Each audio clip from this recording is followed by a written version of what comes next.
மகா கும்பமேளா பக்தர்களால் பிரயாக்ராஜ், வாரணாசி மற்றும் அயோத்தியில் கூட்டம் அலைமோதுவதால் விவிஐபிக்கான சிறப்பு வசதிகள் ரத்து செய்யப்பட்டிருக்கின்றன.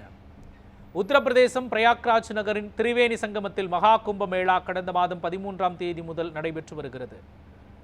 அதன் 6 ராஜ குளியல்களில் முக்கிய ஒன்றான மௌனி அமாவாசை ராஜ குளியல் முடிந்த பின்பும் பக்தர்கள் கூட்டம் குறையவில்லை. தொடர்ந்து சராசரியாக நாள் ஒன்றுக்கு 1.44 கோடி பேர் புனித நீராட வருவதாக புள்ளி விவரம் பதிவாகி உள்ளது. அதே சமயம் மகா கும்பமேளா வரும் பக்தர்களில் பெரும்பாலானோர் அண்டை நகரங்களான வாரணாசி மற்றும் அயோத்திக்கும் செல்கின்றனர். இதனால் இவ்விரு புனித நகரங்களிலும் கூட்டம் குவிந்தபடி உள்ளது. இதனை கருத்தில் கொண்டு பிரயாக்ராஜ், வாரணாசி மற்றும் அயோத்தியில் அதிமுக்கிய நபர்களுக்கான சிறப்பு வசதிகளை முதல்வர் யோகி ஆதித்யநாத் ரத்து செய்துள்ளார்.